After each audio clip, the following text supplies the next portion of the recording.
Hello friends, ಇವತ್ತು ನಾವು ಈ ವಿಡಿಯೋದಲ್ಲಿ ಪ್ರಪಂಚದಲ್ಲೇ probably one of the oldest form of investing ನ ನಿಮ್ ಜೊತೆ ಶೇರ್ ಮಾಡ್ಕೊಳ್ತಾ ಇದೀವಿ. ಸೊ ಅದು ಇತ್ತೀಚಿನ ದಿನಗಳವರೆಗೂ ಪ್ರಚಲಿತದಲ್ಲಿದೆ ಅಂತ ಹೇಳ್ಬೋದು.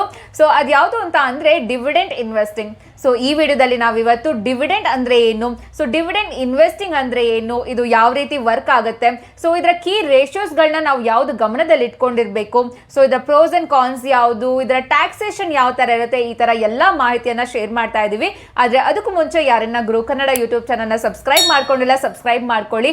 ಸೊ ನಾವು ಹೊಸ personal finance, investment, stock market videos ಹಾಕಿದಾಗ ನಿಮಗೆ ನೋಟಿಫಿಕೇಶನ್ ಬರುತ್ತೆ. ಮಿಸ್ ಮಾಡ್ಕೊಳ್ಳದೆ ನಿಮ್ಮ ನಾಲೆಜ್ ನ ಅಪ್ಡೇಟ್ ಮಾಡ್ಕೊಳ್ಬಹುದು.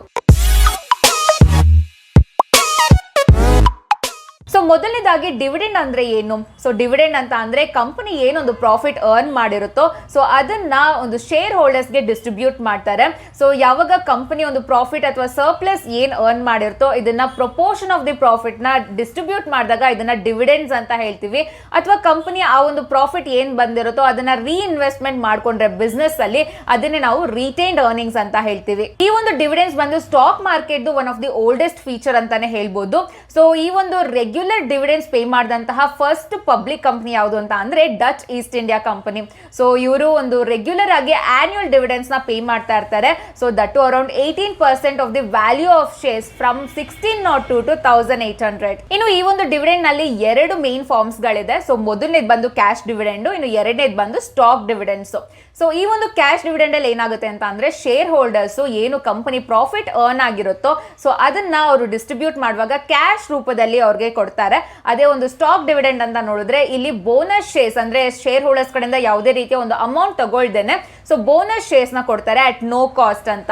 ಸೊ ಈ ಒಂದು ರೀತಿಯಲ್ಲಿ ಕ್ಯಾಶ್ ಡಿವಿಡೆಂಡ್ಸ್ ಪೇ ಮಾಡಿದ್ರೆ ಸೊ ಕಂಪನಿಯ ಒಂದು ಕ್ಯಾಶ್ ರಿಸರ್ವ್ಸ್ ಏನಿರುತ್ತೋ ಸೊ ಎಷ್ಟು ಡಿವಿಡೆಂಡ್ ಪೇ ಮಾಡ್ತಾ ಇರ್ತಾರೋ ಶೇರ್ ಹೋಲ್ಡರ್ಸ್ಗೆ ಅಷ್ಟು ಡಿಕ್ರೀಸ್ ಆಗ್ತಾ ಹೋಗುತ್ತೆ. ಅದೇ ಒಂದು ಸ್ಟಾಕ್ ಡಿವಿಡೆಂಡ್ ಅಲ್ಲಿ ನೋಡಿದ್ರೆ ಯಾವುದೇ ರೀತಿಯ ಒಂದು ಕ್ಯಾಶ್ ರಿಸರ್ವ್ಸ್ ಮೇಲೆ ಇಂಪ್ಯಾಕ್ಟ್ ಇರೋದಿಲ್ಲ. ಸೊ ಹಾಗಾಗಿ ಯಾವ ಒಂದು ಕಂಪನಿ ಒಂದು ಕ್ಯಾಶ್ ಡಿವಿಡೆಂಡ್ ನ ರೆಗ್ಯುಲರ್ ಆಗಿ ಪೇ ಮಾಡ್ತಾ ಇದೆಯೋ ಸೊ ಅಂತ ಕಂಪನಿಯ ಒಂದು ಕ್ಯಾಶ್ ಜನರೇಷನ್ ಎಬಿಲಿಟಿ ಕನ್ಸಿಸ್ಟೆಂಟ್ ಆಗಿ ಇರಬೇಕಾಗುತ್ತೆ. ಸೊ ಈ ರೀತಿಯ ಒಂದು ಡಿವಿಡೆಂಡ್ಸ್ ನ ಪೇ ಮಾಡೋದಕ್ಕಾಗಿ. ಇನ್ನು ಡಿವಿಡೆಂಡ್ ಇನ್ವೆಸ್ಟಿಂಗ್ ಅಂದ್ರೆ ಏನು. ಸೊ ಈ ಒಂದು ಡಿವಿಡೆಂಡ್ ಇನ್ವೆಸ್ಟಿಂಗ್ ಅಂತ ಅಂದ್ರೆ ಯಾವ ಒಂದು ಕಂಪನಿ ರೆಗ್ಯುಲರ್ ಆಗಿ ಒಂದು ಡಿವಿಡೆಂಡ್ಸ್ ನ ಪೇ ಮಾಡ್ತಿರ್ತಾರೋ ಅಂತ ಕಂಪನಿಗಳಲ್ಲಿ ಇನ್ವೆಸ್ಟ್ಮೆಂಟ್ ಮಾಡೋದು. ಸೊ ಒಂದು ಈಕ್ವಿಟಿ ಇನ್ವೆಸ್ಟ್ಮೆಂಟ್ ಇಂದ regular income in the form of dividends ನ ತಗೊಳ್ಳೋದನ್ನ ಡಿವಿಡೆಂಡ್ ಇನ್ವೆಸ್ಟಿಂಗ್ ಅಂತ ಹೇಳ್ತಾರೆ. ಇವಾಗ ನಿಮ್ಗೆ ಆಲ್ರೆಡಿ ಒಂದು ಕ್ವೆಶನ್ ಬಂದಿರಬಹುದು, ಇಲ್ಲಿ ಇನ್ವೆಸ್ಟರ್ಸ್ ಗಳು ರೆಗ್ಯುಲರ್ ಇನ್ಕಮ್ ಗಾಗಿ ಒಂದು ಸ್ಟಾಕ್ ಡಿವಿಡೆಂಡ್ಸ್ ಯಾಕೆ ಹೋಗ್ತಾ ಇದ್ದಾರೆ, ಅದ್ರ ಬದಲು ಒಂದು ಸೇಫರ್ ಇನ್ವೆಸ್ಟ್ಮೆಂಟ್ ಆದಂತಹ ರೆಗ್ಯುಲರ್ ಇನ್ಕಮ್ ಬರುವಂತಹ ಬಾಂಡ್ಸ್ ಆಗಿರ್ಬೋದು, coupon paying fixed income securities ಆಗಿರ್ಬೋದು, ಇಲ್ಲಿ ಇನ್ವೆಸ್ಟ್ಮೆಂಟ್ ಮಾಡಬಹುದಲ್ಲ ಅಂತ.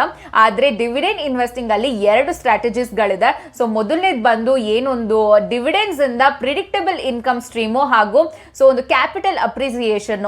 ಸೊ ಈ ಒಂದು ಮೇಜರ್ ರೀಸನ್ ಇಂದಾಗಿ ಸೊ ಸೇಫರ್ ಕೂಪನ್ ಇದ್ರೂ ಸಹ ಡಿವಿಡೆಂಡ್ ಇನ್ವೆಸ್ಟಿಂಗ್ ಗೆ ಹೋಗ್ತಾರೆ. ಸೊ ಹಾಗಾಗಿ ಇಲ್ಲಿ ಮೊದಲನೇ ರೀಸನ್ ರೆಗ್ಯುಲರ್ ಇನ್ಕಮ್ ಡಿವಿಡೆಂಡ್ಸ್ ಇಂದ ಬರ್ತಾ ಇರುತ್ತೆ. ಇನ್ನೊಂದು ಎರಡೇದು ಬಂದು ಲಾಂಗ್ ಟರ್ಮ್ ಅಲ್ಲಿ ಕ್ಯಾಪಿಟಲ್ ಅಪ್ರಿಸಿಯೇಷನ್ ಆಗ್ತಾ ಇರುತ್ತೆ. So over A period of time ಒಂದು ಲಾಂಗ್ ಟರ್ಮ್ ನಲ್ಲಿ ಕ್ಯಾಪಿಟಲ್ ಅಪ್ರಿಸಿಯೇಷನ್ ಇಂದ ಸ್ಟಾಕ್ ನಿಂದನೂ ಸಹ ರಿಟರ್ನ್ಸ್ ಬರುತ್ತೆ. ಇನ್ನು ನೆಕ್ಸ್ಟ್ ನಾವು ಒಂದು ಡಿವಿಡೆಂಡ್ ಇನ್ವೆಸ್ಟಿಂಗ್ ಮಾಡುವಾಗ ಯಾವೆಲ್ಲ ಮೆಟ್ರಿಕ್ಸ್ ನ ಮೈಂಡ್ ಅಲ್ಲಿ ಇಟ್ಕೊಂಡಿರ್ಬೇಕು ಅಂತ ನೋಡ್ತಾ ಹೋಗೋಣ. ಸೊ ಮೊದಲನೇದು ಬಂದು ಡಿವಿಡೆಂಡ್ ಈಲ್ಡ್. ಸೊ ಇದು annualise dividend as a percentage of stock price ಅಂತಾರೆ. ಸೊ ಅಂದ್ರೆ ನಾವು ಎಕ್ಸಾಂಪಲ್ ಮುಖಾಂತರ ನೋಡೋದಾದ್ರೆ ಸೊ ಕಂಪನಿ ಎ ಬಂದು 100 ರೂಪೀಸ್ ಡಿವಿಡೆಂಡ್ ಪರ್ ಶೇರ್ ನ ಪೇ ಮಾಡಿದ್ರೆ ಸೊ ಕಂಪನಿಯ ಒಂದು ಪ್ರೈಸ್ ನ ನೋಡೋದಾದ್ರೆ 2000 ರೂಪೀಸ್ ಇದ್ರೆ ಡಿವಿಡೆಂಡ್ ಈಲ್ಡ್ ಬಂದಿಲ್ಲಿ 100 ಡಿವೈಡೆಡ್ ಬೈ 2000 ಅಂದ್ರೆ 5% ಡಿವಿಡೆಂಡ್ ಈಲ್ಡ್ ಆಗಿರುತ್ತೆ. ಸೊ ಈ ಒಂದು ಮೆಟ್ರಿಕ್ಸ್ ಬಂದು ಒಂದು ಪಾಸ್ಟ್ ಲೆವೆಲ್ಸ್ ಹೇಗಿತ್ತು ಅಂತ ಕಂಪೇರ್ ಮಾಡೋದಕ್ಕೆ ಜೊತೆಗೆ ಒಂದು ಕಂಪನಿಯ ರೆಡ್ ಫ್ಲಾಗ್ಸ್ ಗಳನ್ನ ಐಡೆಂಟಿಫೈ ಮಾಡೋದಕ್ಕೆ ನಾವು ಯೂಸ್ ಮಾಡ್ಕೊಳ್ಬಹುದು. ಸೊ ಇನ್ನು ಯಾವ ಕಂಪನಿ ಒಂದು ಸ್ಟಡಿ ಒಂದು ಡಿವಿಡೆಂಡ್ ಈಲ್ಡ್ ಕೊಡ್ತಾ ಇದೆ ಜೊತೆಗೆ ಒಂದು over A period of time increase ಆಗ್ತಿದೆ ಸೊ ಅಂತ ಒಂದು ಕಂಪನೀಸ್ ಗಳಿಗೆ ನಾವು ಪ್ರಿಫರೆನ್ಸ್ ನ ಕೊಡಬಹುದು. ಇನ್ನು ನೆಕ್ಸ್ಟ್ ಬಂದು dividend payout ratio.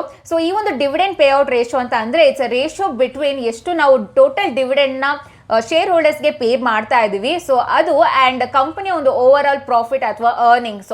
So for example ಹೇಳೋದಾದ್ರೆ ಸೊ ಕಂಪನಿಯ ಒಂದು ಪ್ರಾಫಿಟ್ ಆಫ್ಟರ್ ಟ್ಯಾಕ್ಸ್ ಬಂದು 500 crores ಇದೆ ಇನ್ ಫೈನಾನ್ಷಿಯಲ್ ಇಯರ್ 21 ಅಂತ ಅಂದ್ರೆ ಸೊ ಅದು 200 crores ಅಷ್ಟು ಒಂದು ಡಿವಿಡೆಂಡ್ಸ್ ನ ಪೇ ಮಾಡಿದ್ರೆ ಸೊ ಇಲ್ಲಿ ಪೇ ಔಟ್ ರೇಷಿಯೋ ಬಂದು 200 ಡಿವೈಡೆಡ್ ಬೈ 500 ಅಂದ್ರೆ 40% ಡಿವಿಡೆಂಡ್ ಪೇ ಔಟ್ ರೇಷಿಯೋ ಇರುತ್ತೆ.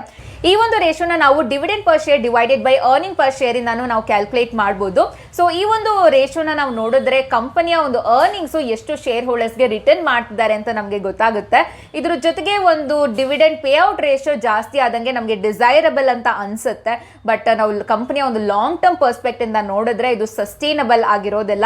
ಸೊ ಯಾಕೆಂದ್ರೆ ಕಂಪನಿಯ ಒಂದು ಗ್ರೋತ್ಗೆ ಏನ್ ಬೇಕಾಗಿರುತ್ತೋ ಅಮೌಂಟ್ ಇದನ್ನ ಅವರು ಶೇರ್ ಹೋಲ್ಡರ್ಸ್ಗೆ ಡಿಸ್ಟ್ರಿಬ್ಯೂಟ್ ಮಾಡ್ತಾ ಇರ್ತಾರೆ. ಇನ್ನು ನೆಕ್ಸ್ಟ್ ನಾವು ಡಿವಿಡೆಂಡ್ ಇನ್ವೆಸ್ಟಿಂಗ್ ಅಲ್ಲಿ ಇರುವಂತಹ ರಿಸ್ಕ್ ಗಳನ್ನ ನೋಡ್ತಾ ಹೋಗೋಣ. ಸೊ ಈ ಒಂದು dividend investing very good investing approach ಆಗಿದ್ರು, ಯಾಕೆಂತ ಅಂದ್ರೆ ಒಂದು ರೆಗ್ಯುಲರ್ ಇನ್ಕಮ್ ಬರ್ತಾ ಇರುತ್ತೆ, ಆದ್ರೂ ಸಹ ಯಾವುದೇ ತರದ ವೀಕ್ನೆಸ್ ಇಲ್ಲ ಅಂತ ಅಂದ್ರೆ ಅದು ಸುಳ್ಳಾಗುತ್ತೆ. ಸೊ ಇವಾಗ ನಾವು ಯಾವ ರೀತಿ ಒಂದು ವೀಕ್ನೆಸ್ ಇದೆ ಇಂತ ಒಂದು ಸ್ಟ್ರೀಮ್ ನಲ್ಲಿ ಅಂತ ನೋಡ್ತಾ ಹೋಗೋಣ.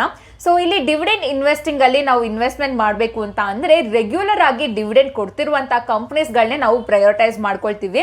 ಸೊ ಆದ್ರೆ ಇಲ್ಲಿ ಏನಾಗುತ್ತೆ ಅಂತ ಅಂದ್ರೆ ಮೋಸ್ಟ್ ಗ್ರೋಯಿಂಗ್ ಕಂಪನೀಸ್ ಯಾವ್ದಿರುತ್ತೋ, ಸೊ ಅದ್ರದ್ದು ಆಪರೇಷನ್ ಇಂದ ಏನ್ ಅರ್ನಿಂಗ್ಸ್ ಬರ್ತಾ ಇರುತ್ತೋ ಅವರು ಡಿವಿಡೆಂಡ್ ನ ಇಶ್ಯೂ ಮಾಡೋದಿಲ್ಲ ಅದರಲ್ಲಿ. ಸೊ ಅದನ್ನ ರೀಇನ್ವೆಸ್ಟ್ಮೆಂಟ್ ಮಾಡ್ತಾ ಇರ್ತಾರೆ ಕಂಪನಿಗೆ. ಸೊ ಹಾಗಾಗಿ ಅವ್ರು ಯಾವುದೇ ತರದ ಡಿವಿಡೆಂಡ್ಸ್ ಇಶ್ಯೂ ಮಾಡದೇ ಇಲ್ದಿರೋದ್ರಿಂದ ಸೊ ಡಿವಿಡೆಂಡ್ ಇನ್ವೆಸ್ಟಿಂಗ್ ಅಲ್ಲಿ ಅದು ಔಟ್ ಆಫ್ ಸ್ಕೋಪ್ ಆಗಿರುತ್ತೆ. ಸೊ ಇದೇ ಒಂದು ಮೇಜರ್ ವೀಕ್ನೆಸ್ ಅಂತ ಹೇಳ್ಬೋದು. ಸೊ ಇಲ್ಲಿ ಯಾವ ಕಂಪನೀಸ್ಗಳು ಕ್ವಾಲಿಫೈ ಆಗುತ್ತೆ ಅಂತ ಅಂದ್ರೆ ಯಾವ ಕಂಪನೀಸ್ಗಳು ಓಲ್ಡ್ ಕಂಪನೀಸ್ ಒಂದು ಎಸ್ಟಾಬ್ಲಿಷ್ಡ್ ಬಿಸ್ನೆಸ್ ಮಾಡೆಲ್ ಇರುತ್ತೋ ಅಂತ ಕಂಪನೀಸ್ಗಳು ಇಲ್ಲಿ ಡಿವಿಡೆಂಡ್ಸ್ ನ ಪೇ ಮಾಡ್ತಾ ಇರುತ್ತೆ. ಸೊ ಅಂತ ಕಂಪನೀಸ್ಗಳಲ್ಲಿ ಅಷ್ಟೊಂದು ಗ್ರೋತ್ ಪೊಟೆನ್ಷಿಯಲ್ ಇರೋದಿಲ್ಲ. ಸೊ ಒಂದು ಬಿಸ್ನೆಸ್ ಮಾಡೆಲ್ ಆಲ್ರೆಡಿ ಎಸ್ಟಾಬ್ಲಿಷ್ ಆಗಿರುತ್ತೆ. ಸೊ ಹಾಗಾಗಿ ಅಂತ ಕಂಪನೀಸ್ಗಳು ಡಿವಿಡೆಂಡ್ಸ್ ನ ಪೇ ಮಾಡ್ತಾ ಇರುತ್ತೆ. ಇನ್ನು ನೆಕ್ಸ್ಟ್ ವೀಕ್ನೆಸ್ ಅಂತ ನೋಡೋದಾದ್ರೆ ಯಾವ ಒಂದು ಕಂಪನಿ ಹೈ ಡಿವಿಡೆಂಡ್ ಈಲ್ಡ್ ಅಥವಾ ಹೈ ಪೇ ಔಟ್ ರೇಷಿಯೋ ಕೊಡ್ತಾ ಇದೆಯೋ ಸೊ ಅದು ಗುಡ್ ಇನ್ವೆಸ್ಟ್ಮೆಂಟ್ ಅಂತ ನಮಗೆ ಅನಿಸ್ತಿರ್ಬೋದು. ಸೊ ಆದ್ರೆ ನಾವು ಅದನ್ನ ಇನ್ಡೆಪ್ತ್ ಆಗಿ ನೋಡಿದ್ರೆ ಅದು ಗುಡ್ ಆಗಿರೋದಿಲ್ಲ. ಸೊ ಯಾಕೆ ಅಂತ ಅಂದ್ರೆ ಒಂದು ಯಾವಾಗ ಕಂಪನಿಗೆ ಒಂದು ಕ್ಯಾಶ್ ಜನರೇಷನ್ ಫ್ರಮ್ ಆಪರೇಷನ್ ಜಾಸ್ತಿ ಇರುತ್ತೋ ಸೊ ಅವಾಗ ಕಂಪನೀಸ್ಗಳು ಡಿವಿಡೆಂಡ್ ನ ಪೇ ಮಾಡ್ತಾರೆ, ಅಂದ್ರೆ ಡಿವಿಡೆಂಡ್ ಈಲ್ಡ್ ನ ಜಾಸ್ತಿ ಮಾಡ್ತಾರೆ. ಸೊ ಇಲ್ಲಿ ಏನಾಗುತ್ತೆ ಅಂತ ಅಂದ್ರೆ ಅವರು ಬ್ಯಾಲೆನ್ಸ್ ಶೀಟ್ ನಲ್ಲಿ ಅಮೌಂಟ್ ನ ಇಟ್ಕೊಳ್ದೇನೆ ಸೊ ಆ ಒಂದು ಅಮೌಂಟ್ ನ ಶೇರ್ ಹೋಲ್ಡರ್ಸ್ ಫೇವರ್ ತಗೊಳ್ಳೋದಕ್ಕಾಗಿ ಡಿಸ್ಟ್ರಿಬ್ಯೂಟ್ ಮಾಡ್ತಾರೆ. ಸೊ ಹಾಗಾಗಿ ಇದು ಬ್ಯಾಡ್ ಪ್ರಾಕ್ಟೀಸ್ ಅಂತ ಏನೂ ಅಲ್ಲ. ಸೊ ಆದ್ರೆ ಕಂಪನಿಯ ಒಂದು ಗ್ರೋತ್ ಆಪರ್ಚುನಿಟಿ ಇಲ್ಲಿ ಅಷ್ಟು ಇಲ್ಲ ಅನ್ನೋದು ಇಂಡಿಕೇಟ್ ಮಾಡುತ್ತೆ. ಸೊ ಅವರ ಗ್ರೋತ್ ಆಪರ್ಚುನಿಟೀಸ್ ಇದ್ರೆ ಅಥವಾ ಎಕ್ಸ್ಪಾನ್ಷನ್ ಮಾಡಬೇಕು ಆ ತರ ಇದ್ದಿದ್ರೆ ಕಂಪನಿ ಒಂದು ರೀಇನ್ವೆಸ್ಟ್ಮೆಂಟ್ ಮಾಡ್ತಾ ಇದ್ರು instead of distributing it to shareholders ಅಂತ ಹೇಳ್ಬೋದು.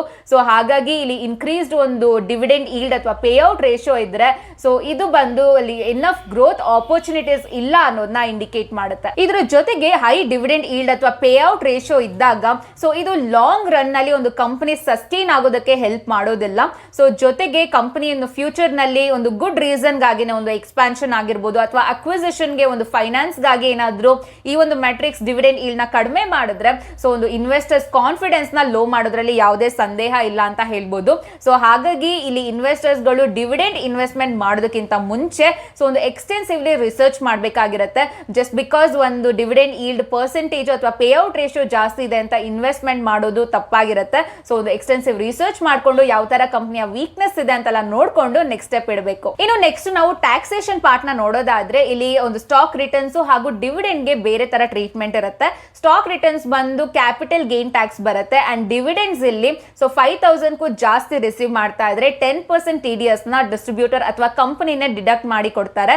ಸೊ ಏನು ಒಂದು ಡಿವಿಡೆಂಡ್ಸ್ ರಿಸೀವ್ ಆಗಿರುತ್ತೋ ಇದು ನಾರ್ಮಲ್ ಇನ್ಕಮ್ ಆಗಿ ಟ್ರೀಟ್ ಮಾಡಿಬಿಟ್ಟು ಸೊ ಯಾವ ಒಂದು ಟ್ಯಾಕ್ಸ್ ರೇಟ್ ನಿಮ್ಗೆ ಅಪ್ಲಿಕೇಬಲ್ ಇರುತ್ತೋ ಸೊ ಅದೇ ಒಂದು ಟ್ಯಾಕ್ಸ್ ರೇಟ್ ನಲ್ಲಿ ನಾವು ಟ್ಯಾಕ್ಸ್ ನ ಪೇ ಮಾಡಬೇಕು. ಸೊ ಇದು ಇವತ್ತಿನ ಎಪಿಸೋಡ್. ಈ ವಿಡಿಯೋದಲ್ಲಿ ನಿಮ್ಗೆ ಏನು ಇಷ್ಟ ಆಯ್ತು, ಏನು ಹೊಸದನ್ನ ಕಲ್ತ್ರಿ ಅಂತ ನಮಗೆ ಕಾಮೆಂಟ್ಸ್ ನಲ್ಲಿ ತಿಳಿಸಿ. ಅಂಡ್ ಇನ್ನ ಯಾರು ಗ್ರೋ ಕನ್ನಡ ಯೂಟ್ಯೂಬ್ ಚಾನಲ್ಗೆ ಸಬ್ಸ್ಕ್ರೈಬ್ ಮಾಡ್ಕೊಂಡಿಲ್ಲ ಸಬ್ಸ್ಕ್ರೈಬ್ ಮಾಡಿ ಹಾಗೂ ಬೆಲ್ ಐಕನ್ ಕ್ಲಿಕ್ ಮಾಡಿ. ಸೊ ನಾವು ಹೊಸ ವಿಡಿಯೋಸ್ ಹಾಕಿದಾಗ ನೋಟಿಫಿಕೇಶನ್ ಬರುತ್ತೆ, ಮಿಸ್ ಮಾಡ್ಕೊಳ್ದೆ ನೀವು ನೋಡಿ ನಿಮ್ಮ ನಾಲೆಜ್ ನ ಅಪ್ಡೇಟ್ ಮಾಡ್ಕೊಳ್ಬಹುದು. ಅಂಡ್ ಮೋಸ್ಟ್ ಇಂಪಾರ್ಟೆಂಟ್ಲಿ ಇಲ್ಲಿ ಹೇಳಿರೋ ಮಾಹಿತಿ ಎಜುಕೇಶನಲ್ ಪರ್ಪಸ್ಗೆ ಮಾತ್ರ ಯಾವುದೇ ತರದ ಬೈಸೆಲ್ ರೆಕಮೆಂಡೇಶನ್ಸ್ ಇಲ್ಲ. ನೀವೆಲ್ಲಾದ್ರೂ ಹೂಡಿಕೆ ಮಾಡಕ್ ಮುಂಚೆ ಪ್ರಾಪರ್ ಆಗಿ ಅನಲೈಸ್ ಮಾಡಿ ಡಿಸಿಷನ್ಸ್ ನ ತಗೊಳ್ಳಿ. Because stock market investment are subject to market risk. Thank you so much. Bye.